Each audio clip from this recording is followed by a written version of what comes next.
السلام علیکم ورحمۃ اللہ وبرکاتہ۔ بسم اللہ والحمد للہ والصلاة والسلام علی رسول اللہ۔ اعوذ باللہ من الشیطان الرجیم،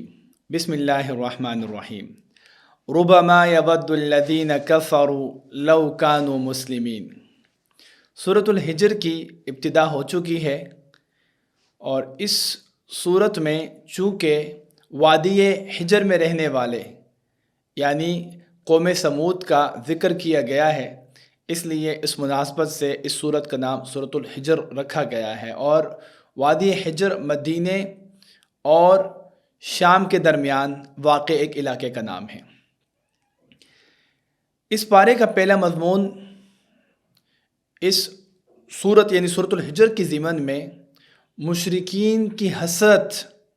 کے حوالے سے ذکر کیا گیا ہے کہ جو مشرکین ہوں گے قیامت کے دن یہ حسرت کریں گے، افسوس کریں گے، کف افسوس ملیں گے کہ کاش ہم مسلمان ہوتے۔ اللہ عز و جل فرماتے ہیں کہ ہر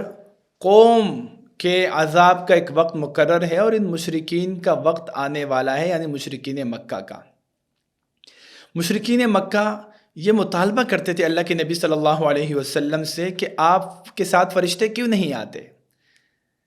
آپ فرشتوں کو لے کر آئے تاکہ ہم فرشتوں کو دیکھیں، اپنی آنکھوں سے دیکھیں۔ تو اللہ عز و جل نے اس بات کو سمجھانے کے لیے سیدنا ابراہیم اور سیدنا لوط علیہ السلام کے قصے کا ذکر کیا ہے۔ آگے حضرت آدم علیہ السلام اور ابلیس کے قصے کی طرف اشارہ کرتے ہوئے، اس قصے کا مختصر ذکر کرتے ہوئے اللہ عز و جل نے ہمیں یہ بات سمجھائی ہے کہ شیطان کے دھوکے میں مت آنا، کیونکہ شیطان کے دھوکے میں جو بندہ آئے گا پھر قیامت کے دن وہ جہنم کی آگ میں جلے گا۔ اور سیدنا ابراہیم علیہ السلام کے حوالے سے ذکر کیا کہ ابراہیم علیہ السلام کے پاس فرشتے آئے تھے اللہ کے، ان کو بیٹے کی خوشخبری دینے کے لیے، اور ان کو بیٹے کی خوشخبری دینے کے بعد فرشتوں نے ابراہیم علیہ السلام کو قوم لوط کی ہلاکت کے بارے میں بتایا۔ اور اس کے بعد وہ فرشتے سیدنا لوط علیہ السلام کے پاس جاتے ہیں اور انہیں بتاتے ہیں کہ یہ جو تمہاری قوم ہے یہ اپنی بدکاری کی وجہ سے اللہ عز و جل کے عذاب کا مستحق ہیں، اس لیے وہ فرشتے اس پوری قوم کو اٹھا کر دوبارہ زمین پر پٹکتے ہیں اور ان پر پتھروں کی بارش برساتے ہیں۔ تو مشرکین مکہ کو یہ بات بتائی گئی ہے کہ اگر تمہیں بھی فرشتے چاہیے تو سوچ لو، فرشتے تو اللہ کی طرف سے حق لے کر آئیں گے۔ جب فرشتے آئیں گے تو وہ عذاب کے فرشتے ہوں گے، اور پھر تم اللہ کے عذاب سے بچ نہیں پاؤ گے۔ نبی صلی اللہ علیہ وسلم کو چونکہ مشرکین مکہ نے بہت تنگ کیا اور آپ کو طرح طرح کی تکالیف دینی شروع کی تھی، تو رسول اللہ صلی اللہ علیہ وسلم کو اللہ تعالیٰ نے یہ حکم دیا کہ آپ ان کی پرواہ نہ کریں، آپ مشرکین سے اعراض کریں، مسلمانوں کے ساتھ، مومنین کے ساتھ نرمی کے ساتھ پیش آئیں، اور دین کی دعوت کا کام جاری رکھیں۔ اور اگر کبھی آپ کا دل تنگ ہو تو آپ یاد رکھیے گا کہ اللہ تعالیٰ دین کا مذاق اڑانے والوں کے لیے کافی ہے۔ آپ کا کام یہ ہے کہ دل کی تنگی کے وقت آپ کثرت کے ساتھ اللہ کی تسبیح اور تحمید بیان کریں اور زیادہ سے زیادہ سجدے کریں۔ تو اس پہلے مضمون میں مشرکین کے بارے میں بتایا گیا کہ دنیا میں وہ جتنا بھی ظلم کریں، زیادتی کریں، وہ طرح طرح کے عجیب و غریب قسم کی مطالبات طلب کریں رسول اللہ صلی اللہ علیہ وسلم سے، قیامت کے دن ان کا انجام اتنا برا ہوگا اور وہ افسوس کریں گے کہ کاش ہم اللہ کے نبی صلی اللہ علیہ وسلم کی دعوت قبول کر لیتے۔ اس کے بعد ہمارے پاس سورۃ النحل کا آغاز ہوتا ہے۔ سورۃ النحل بھی مکی سورت ہے۔ اس سورت میں اللہ عز و جل نے توحید کے دلائل دیے ہیں، اور جو مشرکین شرک پر گامزن تھے اس کی نفی کی ہے اور ان کو سخت تنبیہ کی ہے، اور ساتھ ہی ساتھ اللہ عز و جل نے اس صورت میں کثرت کے ساتھ اپنی نعمتوں کا ذکر بھی کیا ہے۔ اس لیے اللہ عز و جل فرماتے ہیں اتی امر اللہ فلا تستعجلوہ سبحانہ وتعالی عما یشرکون۔ اللہ کا حکم قیامت، اللہ کے عذاب کا جو تم مطالبہ کر رہے ہو تو تم جلدی مت مچاؤ۔ وہ اللہ ہر اس چیز سے پاک ہے جو تم اس کے ساتھ شریک ٹھہراتے ہو، اور اللہ عز و جل کے عذاب کا ایک وقت مقرر ہے، اور وہ وقت جب آئے گا تو پھر وہ عذاب کو ٹال نہیں سکے گا۔ آگے اللہ عز و جل نے اپنی نعمتوں کا کثرت کے ساتھ جو اللہ عز و جل نے انسانوں پر اور اس پورے کائنات میں رہنے والے لوگوں پر اپنی نعمتوں اور اپنی انعامات کو عام کیا ہے، اس کا ذکر فرمایا اور کہا تم اس کو شمار نہیں کر سکتے۔ خلق الانسان من نطفۃ فاذا هو خصیم مبین، اللہ تعالیٰ نے انسان کو نطفے سے پیدا کیا، لیکن انسان جب طاقت میں آتا ہے تو وہ جھگڑالو ہو جاتا ہے اور اللہ کے اوپر سوالات اٹھانا شروع کر دیتا ہے اور شبہات میں پڑ جاتا ہے اللہ تعالیٰ کے وجود کے حوالے سے۔ اس لیے اللہ عز و جل فرماتے ہیں کہ ہم نے انسان کو پیدا کیا اور اس کو چپائے عطا فرمائے، یہ ان چپاؤں کا گوشت کھاتا ہے، یہ ان کا دودھ پیتا ہے، یہ ان کی کھالوں سے سردیوں سے بچنے کے لیے گرم کپڑے بناتا ہے۔ پھر اللہ تعالیٰ فرماتے ہیں کہ ہم نے لمبے لمبے سفر کے لیے، بوجھ اٹھانے کے لیے اونٹ پیدا کیے، اور ان کی سواریوں کے لیے اللہ عز و جل فرماتے ہیں کہ ہم نے گھوڑے پیدا کیے، خچر پیدا کیے، ہم نے گدھے پیدا کیے تاکہ یہ ان پر سوار ہوں، اور ان جانوروں میں ان کے لیے زینت کا سامان بھی پیدا کیا ہے۔ اور فرمایا کہ اس کے علاوہ بہت قسم کی چیزیں اللہ تعالیٰ نے ایسی پیدا کی ہیں جن کے بارے میں یہ جانتا تک نہیں ہے۔ اس کے بعد اللہ تعالیٰ فرماتے ہیں کہ ہم نے انسانوں کو اور بہت ساری نعمتیں عطا فرمائی ہیں۔ ہم نے آسمان سے پانی برسایا جس میں سے یہ پانی پیتا ہے، اور اس پانی کے ذریعے اللہ تعالیٰ فرماتے ہیں ہم نے چارہ اگایا جس چارے کو یہ اپنی جانوروں کو کھلاتا ہے، اور ہم نے اس پانی کے ذریعے کھیتی اگائی، ہم نے زیتون، کھجور اور انگور اور طرح طرح کے پھل پیدا کر دیے اس کے لیے تاکہ یہ ان تمام نعمتوں سے فائدہ اٹھائے۔ پھر اللہ تعالیٰ فرماتے ہیں کہ ہم نے سورج اور چاند کو اس کے لیے مسخر کر دیا، دن رات کو اس کے لیے مسخر کر دیا۔ اللہ تعالیٰ فرماتے ہیں کہ ہم نے انسانوں کو ماں کے پیٹ سے پیدا کیا، واللہ اخرجکم من بطون امہاتکم لا تعلمون شیئا، تم نہیں جانتے تھے، وَجَعَلَ لَكُمُ السَّمْعَ وَالْأَبْصَارَ وَالْأَفْئِدَةَ قَلِيلًا مَا تَشْكُرُونَ۔ وہ اللہ جس نے تمہیں ماں کے پیٹ سے پیدا کیا، وہ اللہ جس نے تمہیں دیکھنے کی صلاحیت دی، سننے کی صلاحیت دی، وہ اللہ جس نے تمہیں سمجھنے کی صلاحیت دی، دل دیے تاکہ تم اللہ کا شکر ادا کرو۔ ان نعمتوں پر اللہ کا شکر بنتا تھا۔ اللہ تعالیٰ نے جتنی بھی نعمتیں عطا فرمائی ہیں، جو نعمتیں اللہ تعالیٰ نے عطا فرمائی ہیں، اور جتنی چیزوں کو بندوں کے لیے مسخر کر دیا، پہاڑ گاڑ دیے، زمین کو پرسکون بنایا، انسان کو سایہ دیا کہ انسان سائے میں رہے، انسان کو گرمیوں سے بچنے کے لیے لباس دیا، کرتے دیے، غاروں میں پناہ لینے کے لیے پہاڑوں میں غار بنا دیے انسان کے لیے، تو طرح طرح کے پھل، کھیتی، اناج اور مختلف قسم کے رنگ بکھیر دیے اللہ عز و جل نے انسانوں کے لیے۔ تو یہ ساری نعمتیں اللہ تعالیٰ فرماتے ہیں کہ ان میں نشانیاں ہیں لِقَوْمِ يَذَّكَّرُونَ کے لیے، لِقَوْمِ يَتَفَكَّرُونَ کے لیے، لِقَوْمِ يَعْقِلُونَ کے لیے، کہ جو عقل والے، سوچ سمجھ والے لوگ ہیں، نصیحت حاصل کرنے والے لوگ ہیں، جو غور و فکر کرتے ہیں، ان سب کے لیے ان نعمتوں میں، ان اللہ کی قدرت کی نشانیوں میں، ان سب کے لیے غور و فکر کرنے کا سامان ہے۔ یہ ساری کی ساری نشانیاں ہیں کہ ان پر غور و فکر کرنے کے بعد وہ اللہ کے قریب آئیں، وہ اللہ تعالیٰ کی بندگی کو تسلیم کریں، ایمان لے آئیں، شکر گزاری والی زندگی گزاریں اور اللہ کی اطاعت کریں۔ تو یہ تمام اللہ عز و جل کی نعمتوں کے بعد اللہ تعالیٰ نے چونکہ اپنی تمام نعمتوں کا ذکر کیا اور مطالبہ کیا کہ اللہ تعالیٰ کی نعمتوں پر غور کرنے کے بعد تم اللہ کے شکر گزار بن جاؤ۔ وَإِن تَعُدُّوا نِعْمَةَ اللَّهِ لَا تُحْصُوهَا، بے پناہ نعمتوں کا ذکر کرنے کے بعد اللہ تعالیٰ فرماتے ہیں کہ اب بھی اگر تم اللہ کی نعمتیں شمار کرنا شروع کر دو، تم اللہ تعالیٰ کی نعمتوں کو شمار نہیں کر سکتے، تم گن نہیں سکتے، تم تھک جاؤ گے۔ پھر آگے اللہ عز و جل نے ان لوگوں کا ذکر کیا جو اہل کفر ہیں، اہل شرک ہیں، جو منکرین قیامت ہیں، جن میں تکبر ہے، جنہوں نے قرآن کے بارے میں کہا کہ یہ قرآن تو پچھلے لوگوں کی کہانیاں ہیں اور نبی فرشتہ کیوں نہیں ہیں۔ اللہ تعالیٰ نے اس کا جواب دیا تاکہ تم نبی کے ساتھ انسیت رکھ سکو، وہ تمہیں دین سکھائے، اور جب وہ دین پر عمل کر کے دکھائے تو تمہیں یہ شبہ نہ ہو کہ تو فرشتہ ہے۔ اگر فرشتہ ہوتا اور فرشتہ عمل کر کے دکھاتا تو تب تمہارا اعتراض یہ ہوتا کہ ہم تو انسان ہیں، انسان کمزور ہے، انسان کے پاس خواہشات ہوتی ہیں، یہ تو ایک الگ جنس ہے، ہم اس کی طرح نہیں کر سکتے۔ تو اس لیے نبی انسان ہے تاکہ تمہیں انسیت ہو، تم اس کی طرح عبادت کرنے کے لیے موٹیویٹ ہو، تمہیں لگے کہ ہاں یہ ممکن ہے، انسان کی طاقت میں ہے یہ ساری عبادت، یہ سارے اعمال وہ کر سکتا ہے۔ اور آگے اللہ عز و جل نے جب ان لوگوں کا ذکر کیا کہ جو انکار پر مصر ہیں، جو قیامت کا انکار کرتے ہیں، جو قرآن کا انکار کرتے ہیں، جو رسالت کا انکار کرتے ہیں، جنہوں نے طرح طرح کے اعتراضات نبی کے حوالے سے اٹھائے، اللہ عز و جل فرماتے ہیں کہ یہ انہوں نے جان بوجھ کر وہ اس طرح کی باتیں باتوں میں الجھتے جا رہے ہیں، بجائے اس کے کہ وہ اللہ عز و جل کی نعمتوں کا اقرار کرتے ہیں، وہ تجاہل عارفانہ سے کام لے رہے ہیں، وہ جان بوجھ کر اللہ تعالیٰ کی نعمتوں کو جھٹلا رہے ہیں، اور یہ نعمتوں کو جھٹلانے کا مقصد صرف ضد ہے، ہٹ درمی ہے، اناد ہے، اس کے علاوہ ان کا کوئی اور مقصد نہیں ہے۔ آگے اللہ تعالیٰ نے دو مثالوں کے ذریعے ان کو مزید سمجھایا ہے کہ بتاؤ تمہارے قانون اور اصول کے مطابق کیا مالک اور غلام برابر ہو سکتے ہیں؟ نہیں ہو سکتے،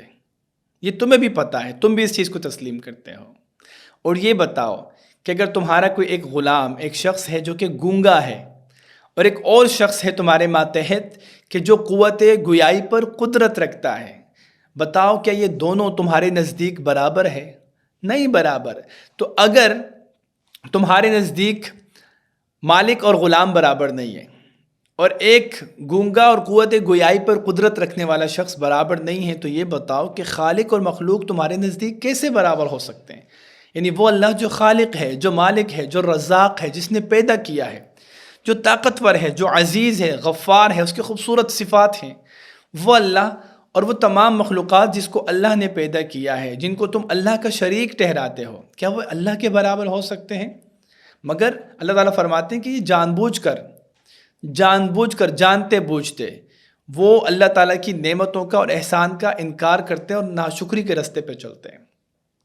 آگے اس بارے میں اللہ عز و جل نے تیسرا مضمون ذکر کیا ہے، جس میں اللہ تعالیٰ نے کچھ کام کرنے کا حکم دیا ہے اور کچھ چیزوں سے روکا ہے اللہ تعالیٰ نے۔ چنانچہ اللہ عز و جل فرماتے ہیں ان اللہ یأمر بالعدل والاحسان وایتاء ذی القربى وینہی عن الفحشاء والمنکر والبغی یعظکم لعلکم تذکرون۔ اللہ تعالیٰ نے تمہیں عدل کرنے کا، احسان کرنے کا حکم دیا۔ اللہ تمہیں حکم دیتا ہے کہ تم عدل کرو، احسان کرو، اور رشتہ داروں کو ان کے حقوق دو۔ وہ تمہیں منع کرتا ہے بے حیائی کے کاموں سے، اور منکر سے، گناہ کے کاموں سے، اور ظلم و زیادتی سے، تاکہ تم یعظکم لعلکم تذکرون، وہ تمہیں نصیحت کرتا ہے تاکہ تم نصیحت حاصل کرو اور اس نصیحت سے سبق حاصل کرو۔ آگے اللہ تعالیٰ چند مزید باتوں کا حکم دیتا ہے کہ تم عہد کی پابندی کرو، اور عہد کو مضبوط کرنے کے بعد دنیاوی لالچ کی وجہ سے اس عہد کو مت توڑو، یعنی اپنی بات پر مضبوط رہو۔ اور ساتھ ہی ساتھ اللہ تعالیٰ فرماتے ہیں کہ تم صبر کرو، اور جو شخص صبر کرتا ہے اور نیک عمل کرتا ہے، اللہ تعالیٰ فرماتے ہیں کہ ہم آخرت میں اس کو جنت تو دیں گے ہی، دنیا میں بھی وَلَنُحْيِيَنَّهُ حَيَاةً طَيِّبَةً، اس کو پاکیزہ زندگی عطا فرمائیں گے۔ تو صبر کرنا اور نیک اعمال کرنا، خصوصاً کوئی بھی مومن مرد اور عورت اگر نیکی کے راہ پر چلے گا تو اللہ عز و جل اس کو خوبصورت زندگی عطا فرمائیں گے۔ پھر آگے فرمایا کہ جب تم قرآن پڑھنے کا ارادہ کرو تو تم اعوذ باللہ من الشیطان الرجیم پڑھو۔ اعوذ باللہ من الشیطان الرجیم اس لیے پڑھو کہ جب تم قرآن پڑھو گے تو شیطان وہ خلل پیدا کرے گا، اور خلل پیدا کرنے سے بچنے کے لیے کہ وہ تمہیں تنگ کرے، خلل پیدا کرے، تم اللہ کی پناہ میں ضرور آ جایا کرو۔ اس کے بعد اللہ عز و جل نے ایک بستی کی مثال دی، شہر مکہ کی مثال دی کہ وَضَرَبَ اللَّهُ مَثَلًا قَرْيَةً آمِنَةً مُطْمَئِنَّةً يَأْتِيهَا رِزْقُهَا رَغَدًا مِّن كُلِّ مَكَانٍ فَكَفَرَتْ بِأَنْعُمِ اللَّهِ۔ اللہ تعالیٰ ایک مثال پیش کرتا ہے مکہ کی بستی کی، شہر مکہ کی۔ یہ کچھ مفسرین کے نزدیک ایک عام تمثیل دی گئی ہے کہ وہ کوئی بھی بستی ہو سکتی ہے، اور کچھ علماء اور مفسرین کے نزدیک کہ یہاں پر واضح طور پر شہر مکہ کی مثال دی جا رہی ہے، مکہ کی بستی کی مثال دی جا رہی ہے کہ اللہ تعالیٰ نے شہر مکہ کے باسیوں کو، قریشیوں کو، وہ جہاں جو لوگ آباد تھے، ان پر انعام کیا، اللہ تعالیٰ نے ان کو نوازا، وہ امن کے ساتھ، اطمینان کے ساتھ اس شہر میں رہتے تھے، اور اللہ عز و جل نے ان کو کشادہ رزق عطا فرمایا، وہ پراسپیرٹی میں رہ رہے تھے۔ لیکن انہوں نے کیا کیا؟ ظلم کیا کیا؟ وہ اللہ کا کفر کر بیٹھے، ناشکری کے راستے پر چل بیٹھے۔ تو اللہ تعالیٰ نے اس قوم کی، اس بستی کی، اس شہر کی مثال دی، اور اس مثال میں بتایا کہ جو قوم، جو شہر میں رہنے والے لوگ، جو بستی ناشکری کی راہ پر چلے گی تو اس کا انجام یہی ہوگا جو مکہ کے لوگوں کا ہوا۔ کیا انجام ہوا مکہ کے لوگوں کا؟ حضرت ابراہیم علیہ السلام نے ان کے لیے دعا مانگی، اللہ تعالیٰ نے حضرت ابراہیم کی دعا قبول کی، اور اللہ عز و جل نے ان کو کشادہ رزق دیا، ان کو امن دیا۔ اللہ تعالیٰ نے اس کا ذکر سورہ قریش میں فرمایا ہے، لیکن اس کے باوجود جب انہوں نے کفر کیا اور مسلمانوں کو مکہ سے نکالا اور رسول اللہ صلی اللہ علیہ وسلم کے ساتھ سرکشی کرتے رہے، تو اللہ کے نبی صلی اللہ علیہ وسلم نے ان کے لیے بد دعا کی، اور آپ صلی اللہ علیہ وسلم نے فرمایا کہ اللہم اشدد وطأتک علی مضر وجعل سنینہم کسنی یوسف، اے اللہ جو قبیلہ مضر ہے اس کی پکڑ فرما سختی سے، اور ان کو قحط سالی کے وہ سال عطا فرما جو حضرت یوسف علیہ السلام کے زمانے میں مصر کے اندر قحط سالی کے 7 سال تھے۔ چنانچہ نبی صلی اللہ علیہ وسلم کی بد دعا قبول ہوئی، یعنی وہ علاقہ، وہ مکہ کہ جہاں پر ہر چیز کی بہتات تھی۔